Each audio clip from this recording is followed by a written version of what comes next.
রেওয়ায়তকারী ভিন্ন, রাবি ভিন্ন, কিন্তু হাদিসের ইনার মিনিংটা একটাই। বলি সুবহানাল্লাহ। একটাই কি? একটা হাদিস বললে সব কটা হাদিস সে যে ইনার মিনিংটা, সাবজেক্ট ম্যাটারটা, সমস্ত হাদিসের সাবজেক্ট ম্যাটার একটাই হাদিস দিয়ে প্রকাশ করা যায়। বলি সুবহানাল্লাহ। আপনাকেও বিকৃতভাবে নেবেন না বা ভিডিও কাটিং করবেন না। আমি আবারও বলছি, যতগুলো ইফতার নিয়ে হাদিস আছে সমস্ত হাদিসটাকে একত্রিত করলে এই হাদিসটার যে অর্থ বহন করে, সমস্ত ইফতার সম্পর্কে, ইফতারের সময় সম্পর্কে, সময় নির্ণয় সম্পর্কে যত হাদিস আছে, 21টা হাদিস, সমস্ত হাদিসে একটা হাদিসের অর্থ বহন করে। বলি সুবহানাল্লাহ। ভাষা ভিন্ন আছে, সিচুয়েশন ভিন্ন আছে, রাবি ভিন্ন। এবং ইফতারের ব্যাপারটা, ইফতার সাহারির ব্যাপারটা নিয়ে আমাদের মধ্যে বহু আলোচনা হয়। আমি সাধারণ মানুষের মধ্যে দেখি, সব তো আর আলেম নন, এমনি সাধারণ মানুষের তারা শোনে, বলে যে এরকম বলে, অমুক মানুষ বলে যে তোরা 8 মিনিট কেন লেটে করিস, 8 মিনিট তো হাদিসে নিষেধ আছে, কোরআনে নিষেধ আছে। এই হাক্কানির দরবারের মানুষেরা এরা গুনাহ করে, পাপ করে, তাই এরা 8 মিনিট রোজা, 8 মিনিট পর ওরা ইফতার করে এই গুনাহটাকে মেকআপ করে। যে যেমনভাবে পারে তেমনভাবে বলে।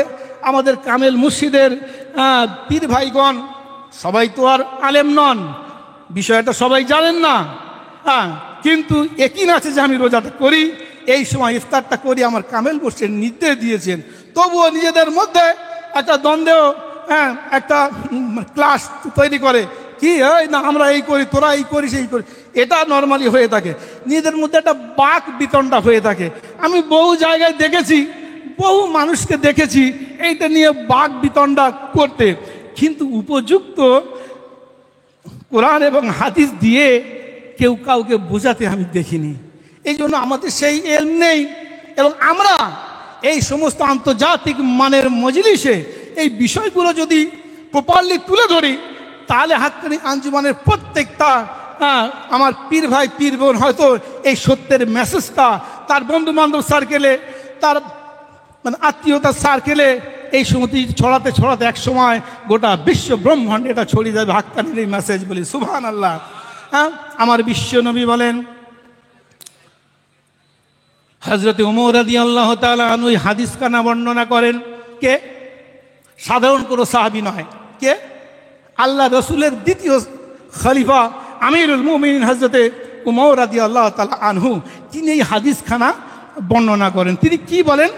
ইযা আকবালাল লাইলু মিন হাহুনা ওয়া আদবারান নাহারু মিন হাহুনা অগরাবাতিশ শামস ফাকাদ আফতানাস সাইম। বলি সুবহানাল্লাহ।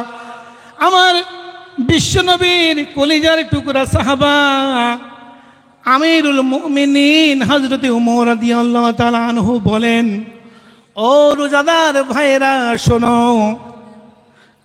কখন তোমরা ইফতার করবে আমি বিশ্ব নবীর পক্ষ থেকে দুনিয়াবাসীর জানিয়ে দিলাম।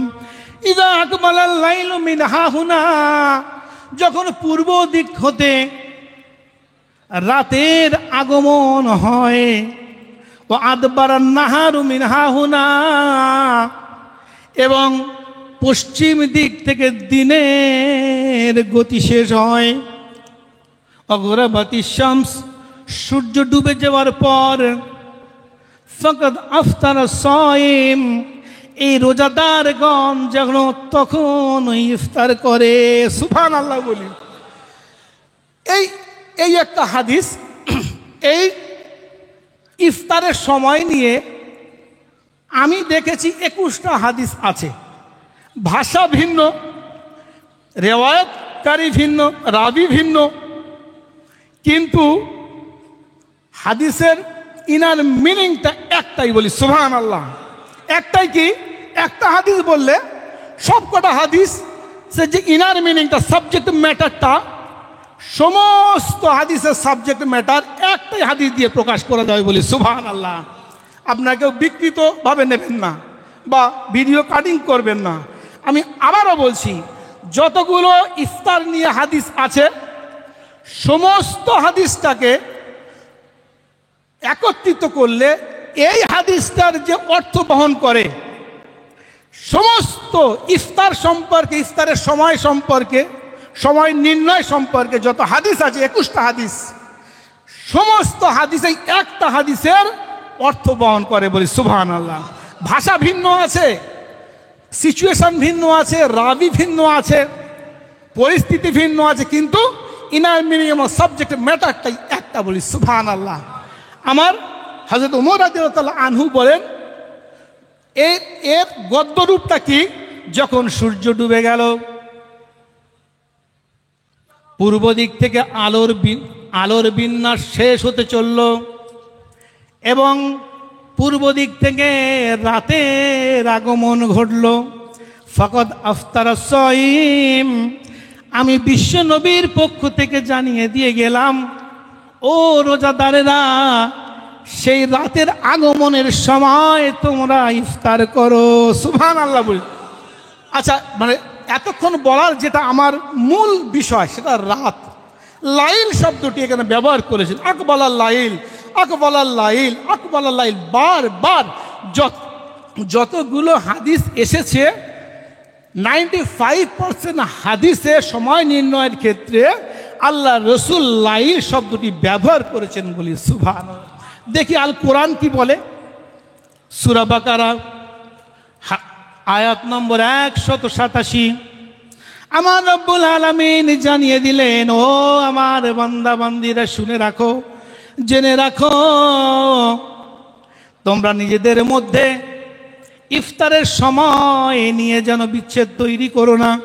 আমি রব্বুল আলামিন কোরআন কাদিমে জানিয়ে দিয়ে গেলাম, অকুলু ওয়াশরাবু হাত্তা ইয়াতাবায়্যানা লাকুমুল খাইতুল আবয়াযু মিনাল খাইতিল আসওয়াদি মিনাল ফাজর সুম্মা আতিম্মুস সিয়ামা ইলাল লাইল। সুবহানাল্লাহ। দেখলেন তো আমার জবান দিয়ে আবার লাইলটা শব্দটি বেরিয়েছে না? হ্যাঁ, বেরিয়েছে তো। সুম্মা আতিম্মুস সিয়ামা ইলাল লাইল। আমার রব্বুল আলামিন বললেন, সুম্মা আতিম্মুস সিয়াম, তোমরা সিয়ামটা, রোজাটাকে কমপ্লিট করো। রোজার এই সময়টা আমি নির্ধারিত করে দিলাম ইলাল লাইল, রাতের আগমন পর্যন্ত। সুবহানাল্লাহ। আচ্ছা, আমার রব্বুল আলামিন কি বলেন? ইলাল মাসা।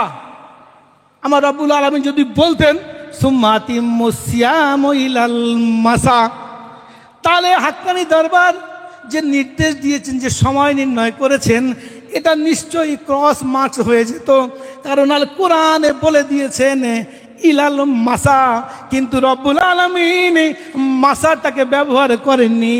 আমার রব্বুল আলামিন বললেন আতিম্মুস সিয়ামা ইলাল লাইল। সুবহানাল্লাহ বলবেন না? তাহলে আল্লাহ রসুলের হাদিস বলেছেন কি? ইলাল লাইল, ইলা আকবালাল লাইল। আমার রব্বুল আলামিন তাই বললেন সূরা বাকারার 187 নম্বর আয়াতে বললেন, আমার বান্দা বান্দীরা রাতের আগমন পর্যন্ত তোমরা অপেক্ষা করো, আর এই পর্যন্ত তোমরা সিয়াম পালন করো, রাতের আগমন হলেই তবে তোমরা ইফতার করো। সুবহানাল্লাহ। আল্লাহ রাসূল বলেন, আন আবি আওফা রাদিয়াল্লাহু তাআলা আনহু থেকে হাদিস খানা বর্ণিত, আন আব্দুল্লাহ ইবনে আবি আওফা রাদিয়াল্লাহু তাআলা আনহু বলেন, সহিহ বুখারীর বর্ণনা, হযরত আবু আওফা রাদিয়াল্লাহু তাআলা আনহু বলেন, কুন্না মা রাসূলুল্লাহি সাল্লাল্লাহু আলাইহি ওয়াসাল্লাম। ভালো করে শুনবেন, এরা ভালো করে শুনবেন। শুধু আমরা আকনি দরবারের পাবন্দি আর করছি বলে আমরা পার হয়ে গেলাম তা না। বালাম বাউলের নাম শুনেছেন তো? হ্যাঁ, বালাম বাউলের নাম শুনে মুসা আলাইহিস সালামের সময় নিজেই ভেবেছিল আমি জান্নাতে যাব। রব্বুল আলামিন জিভটাকে টেনে ছিঁড়ে বার করে দিয়েছেন যে তুমি জান্নাতে যাবে। তো ইসলাম এমন একটা ধর্ম, লিভ অ্যান্ড লেট লিভ, তুমি বাঁচো এবং অপরকে বাঁচাও। সুবহানাল্লাহ।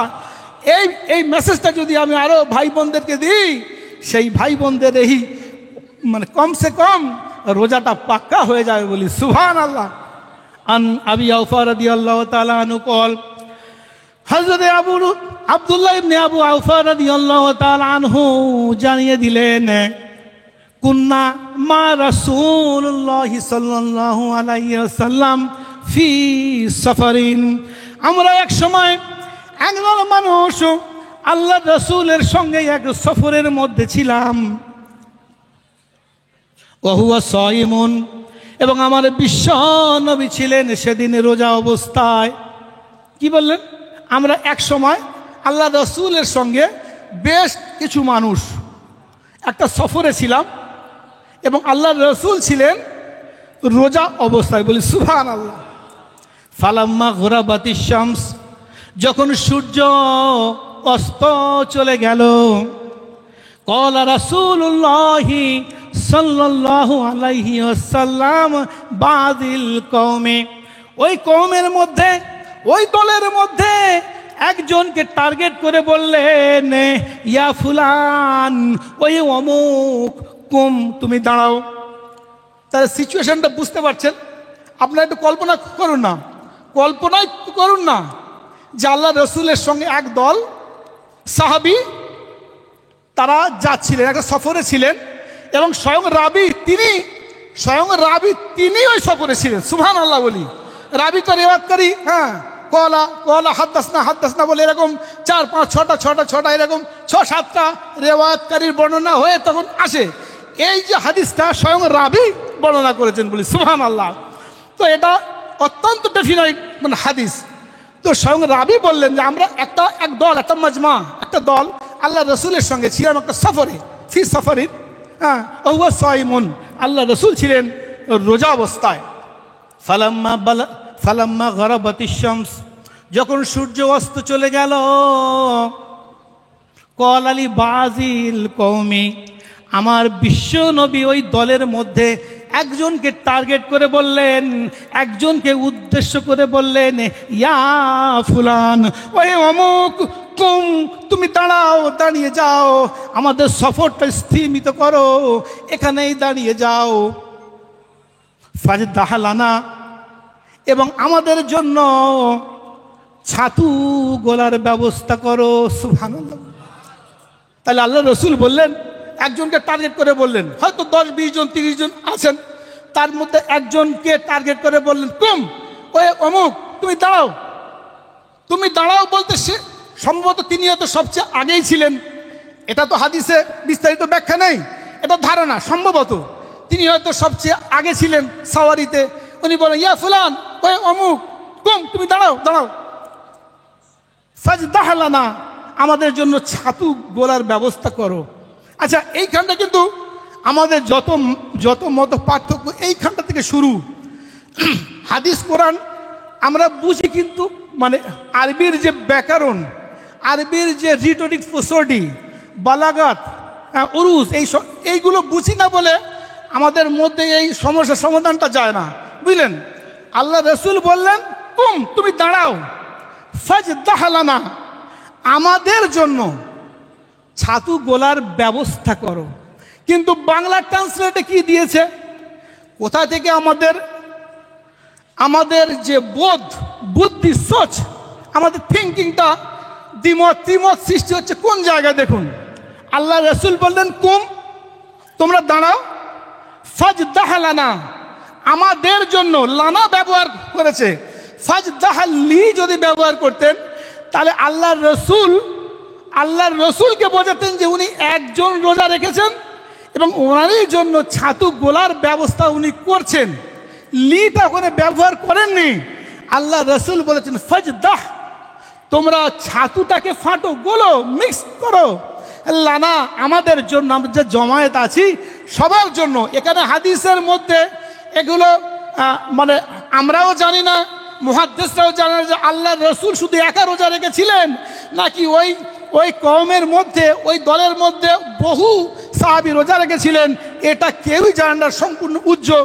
যেহেতু তিনি ওখানে ব্যবহার করেছেন ফাজদাহলানা, আমাদের জন্য তুমি ছাতু গোলো, সেহেতু ওখানে 1 বছর আল্লাহ রসুলকে এবার রোজা রেখেছেন এটা নয়, 100% শিওর নিশ্চয়ই একাধিক মানুষ রোজা রেখেছিলেন, বুঝলেন? তাহলে আল্লাহ রসুল বলেন ফাজদাহালানা, ওহে আল্লাহর বান্দা, আমাদের জন্য তুমি ছাতু ফাটো।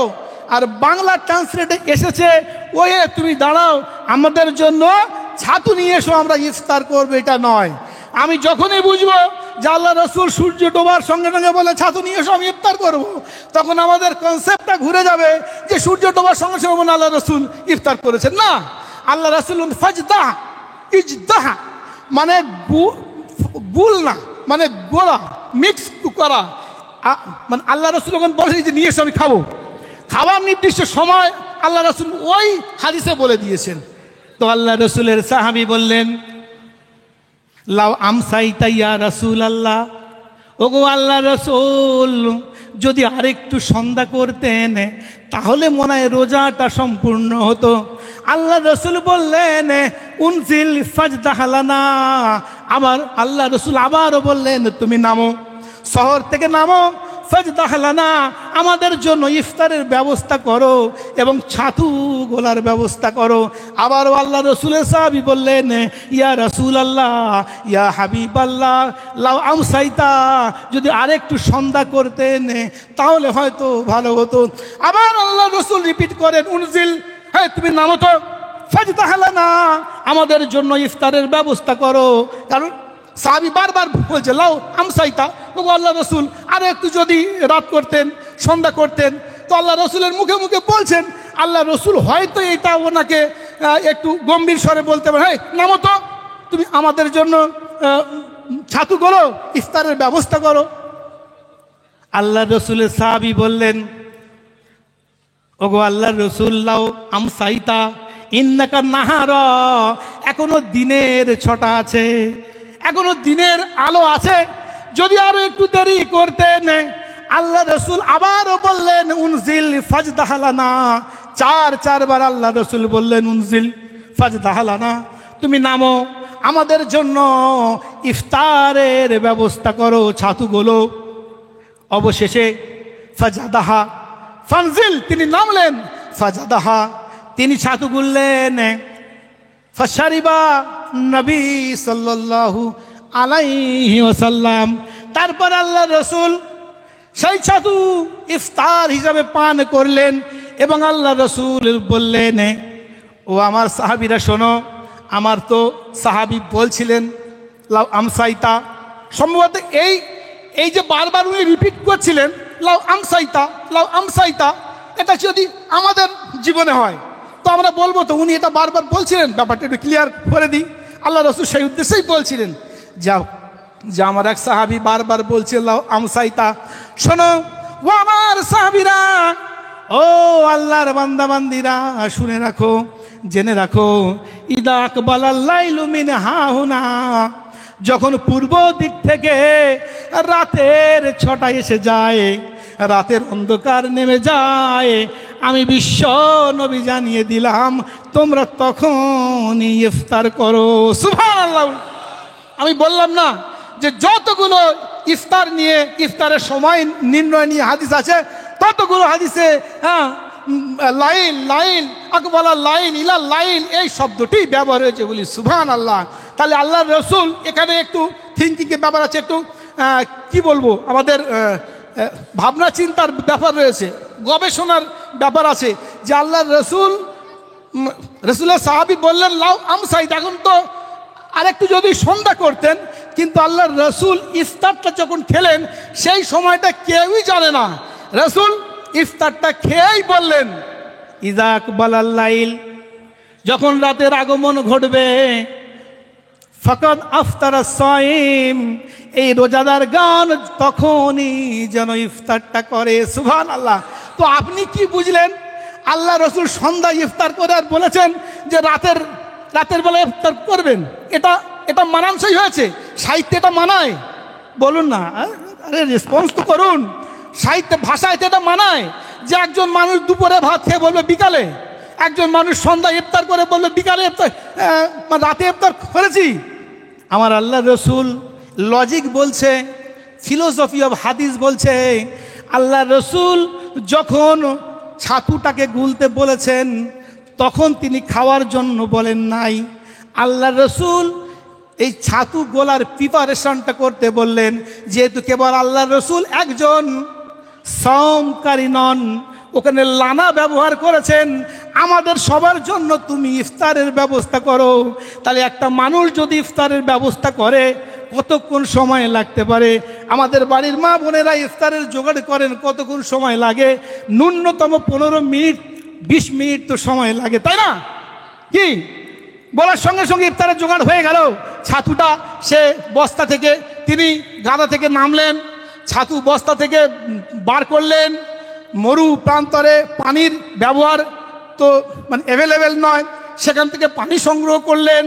পাত্রের নিশ্চয়ই বাড়ি নয়, এটা বাসগৃহ নয় যে আপনার কিচেনে গেলে আপনি সব কিছু তো মানে হাতের দ্বারে সাজানো আছে, ঠিক কিনা?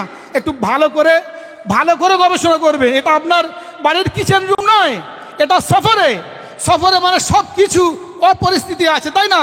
এখানে গ্লাস আছে কি, ওখানে মানে হাঁড়ি আছে, ওখানে হয়তো পাক দেওয়া ছাতু গোলার মানে দ্রব্য আছে। এই সমস্ত কিছু একত্রিত করে নির্দিষ্ট যে সময়টা পার হয়ে গিয়েছে, তখনই আল্লাহ রাসূল প্রকাশ করে দিলেন, ইজা আকবালাল লাইল, যখন রাতের আগমন ঘটবে তখন অটোমেটিক রাতের আগমন ঘটে গেছে, তাই না? তবেই তো আল্লাহ রাসূল বললেন, ইজা আকবালাল লাইল মিন হাহুনা ফাকাদ আফতারা সাইম, যখন রাতের আগমন ঘটবে তখন যেন সাইমকারীরা রোজাদাররা ইফতার করে। বলি সুবহানাল্লাহ। এবারে আমি বিষয়টা বলে দিলাম, আমি শুধু হাক্কানি দরবারের একজন খাদেম, একজন আলেম বলে আমি বলছি না, এটা একদম ওপেন টু অল, প্রত্যেক মানুষকে আমি এই মেসেজটা দিচ্ছি। আল্লাহর রসুল এই হাদিসটা দিয়েছেন, এই কথাটা আমার কামেল মোর্শেদগণ বলেননি। বলেছেন না, আমার কামেল মোর্শেদগণ বলেননি। এটা কামেল মোর্শেদগণ আল্লাহ রসুলের থিঙ্কিংটা, থটটা, তার চিন্তা চেতনাটা, তার যে মনের ভাবনা, মনের ধারণাকে তিনি হাক্কানি দরবারের সমস্ত মুরিদানকে তিনি বাস্তবায়ন করে দিলেন। বলি সুবহানাল্লাহ। সময়টা নির্ণয়ের ক্ষেত্রে আল্লাহ রসুল যা বলেছেন, কামেল মোর্শেদ বললেন, বাবা তুমি সন্ধ্যার আগমনে তুমি ইফতারটা খোলো। আমরা ওই দিনের বেলা করি না, আলোয়তে করি না, সন্ধ্যার আগমন হলেই ইফতার করি। ভাবনা চিন্তার ব্যাপার। আপনাদের হাদিসটা বললাম, হাদিসের রাবি বললাম, বিশ্বনবী সময় নির্ণয় করে দিয়েছেন। মূল্যবান মাহে রমাদানের যে রোজাটা কমপ্লিট এবং সম্পূর্ণ ফজিলাত পাওয়ার জন্য আপনি বালিশে মাথা দিয়ে চিন্তা করবেন আর ইফতারটা সেই টাইমে করবেন। বলার মধ্যে, ভাষার মধ্যে আমার যদি কিছু ভুল হয়ে থাকে আমাকে মাফ করে দেবেন। আল্লাহ রসুল বলেছেন, যিনি মাফ করে দেন রব্বুল আলামিন তাকে ক্ষমা করে দেন। আর যদি আমার জ্ঞানের এলেমের মধ্যে যদি কিছু ভুল বলে থাকি আমাকে ভুলটা ধরিয়ে দেবেন, কারণ আমি অজান্তে হয়তো ভুল বলে থাকবো, সেই ভুলটি ইনশাআল্লাহ শুধরে নেবো। একবার হাক্কানি দোষ আল্লাহুম্মা সাল্লাল্লাহু আলাইহি